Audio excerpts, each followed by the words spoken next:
This lesson is on transformation of graphs. Now hopefully by the end of this lesson you'll be able to transform some functions, which is the graph itself, in various different ways. Okay? Sometimes we talk about translation parallel to the y-axis. We do a translation parallel to the x-axis. And then we do some stretches, okay? So stretches in the y-axis and stretches in the x-axis. Okay, so let's have a look at this first one.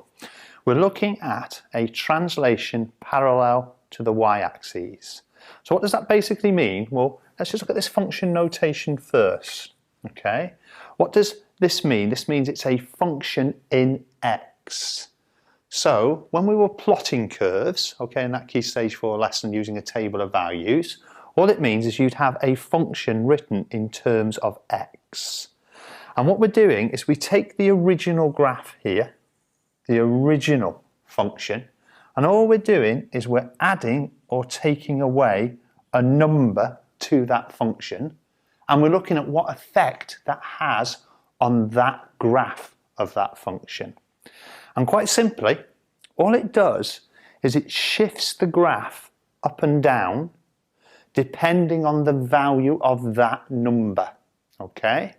So for example, if you had an original graph here, this is the original graph of y equals x squared. Okay, you don't have to worry about whether you knew it was a graph of y equals x squared, because that graph is already drawn. So this is the original graph that's drawn, and I've highlighted one coordinate, the coordinate 0, 0. And what we're now doing is I've been asked to draw the graph of y equals fx plus 3. So what does that do to this graph? Well, this plus 3, all it does is it adds 3 to every single y coordinate. If you picture it, if we had the original graph of y equals x squared here, so we had that in a table of values, okay, 0 would go to 0, that's that 1 point. 1 would go to 1, 1 squared is 1, so that's 1, 1, okay. 2, 4, that would be another point. So all of these have been plotted to get that shape of that graph. Then all we're doing is we're adding 3 to every single y coordinate. All the x coordinates are staying the same, but all the y coordinates we're adding 3 to. So what happens to this graph? We literally just pick it up and we move it, because all those y coordinates have been added 3. So that coordinate 0, 0 is going to move now up here and is going to go to 0, 3. Every single coordinate has been lifted up 3. So the sketch of that graph would be the same shape, no different, but the graph would have just moved up 3. Shape stayed the same, we've just translated the graph. If you look at this one, y equals fx minus 2. There's the original function, but this time I'm taking 2 off every single y coordinate. So what's going to happen to that coordinate 0, 0? It's now going to shift down, because all those y coordinates we've taken 2 off. So 0, 0 would move down to 0 minus 2. The shape of the graph has stayed exactly the same. We've not altered the shape.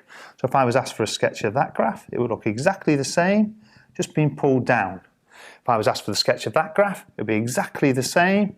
It's just been pulled up, moving down. So let's just repeat.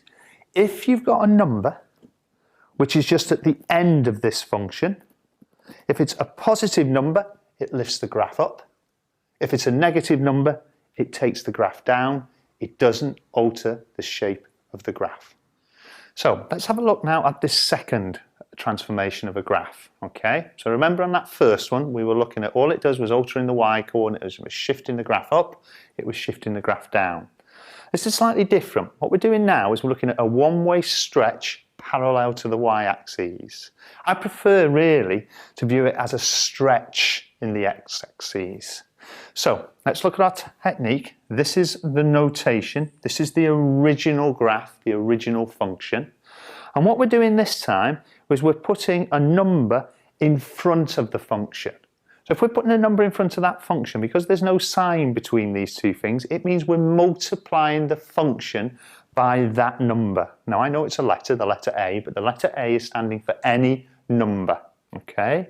Now what does that actually do to the original graph? Well, basically, it affects the y coordinate again.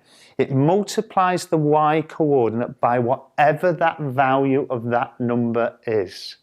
Okay, so let's just have a look then at a very, very famous graph. The most famous graph I can think of drawing is the graph of y equals x squared. I've labelled the coordinate 0, 0, but I've also put by the side here some other coordinates within that graph. So think about the graph y equals x squared. If x is 1, then y would be 1 times 1, which is 1.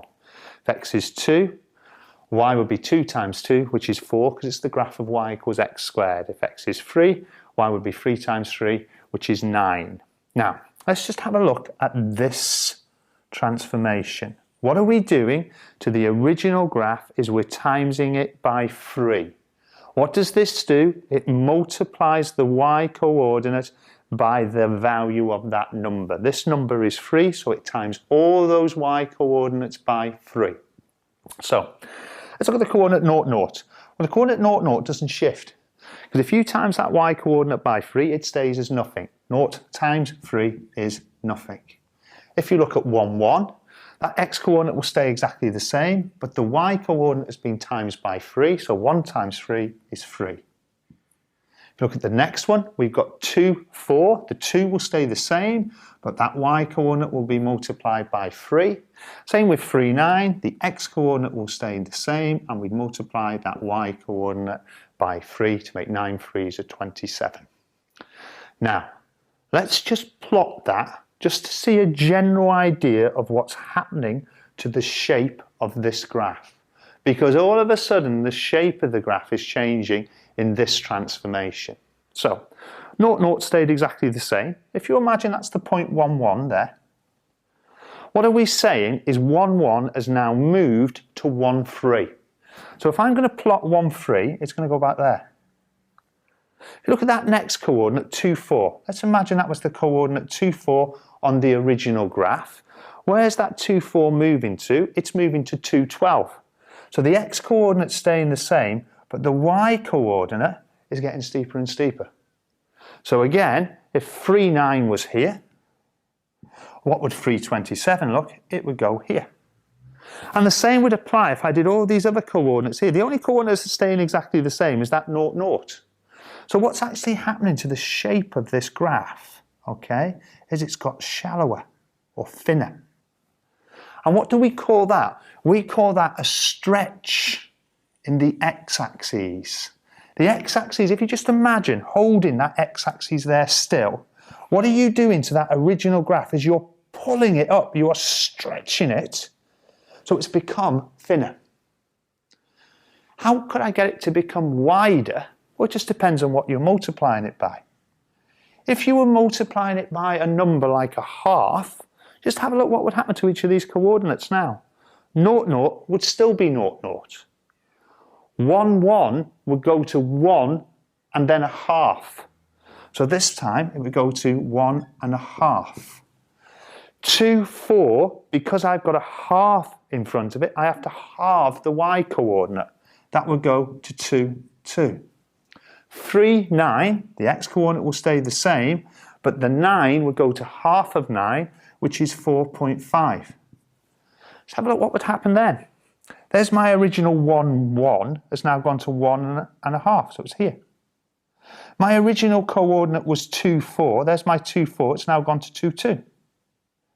My original coordinate 3, 9 has now gone to 3, 4.5. So what's happened to that original graph is it's now gone wider. So what are we doing now? We're holding that x-axis, we're taking the original graph and we're stretching it this way. Okay? And that is what we're doing.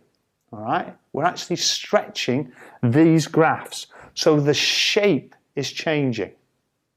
Now, if we summarize this, just the two transformations we've done so far, and it's the best way of remembering it, if the number is on the outside of this function, it actually affects the y coordinate in exactly the way you would expect it to. So, for example, if it was fx plus 7, or if it was 6fx, What does that do to the y coordinate? It changes it in exactly the way you would expect it. It would add 7 to every single y coordinate. So what does that do? It lifts the graph up. If it was -7, it would take that graph and it would shift it down because it's affecting the y coordinate in the way we expect it to. This one, though, remember, this would multiply all the y coordinates by 6. So it would take the original graph and it would make it shallower. Okay, it brings it inwards. Okay, if it was a half, it would bring it outwards. Okay, thank you.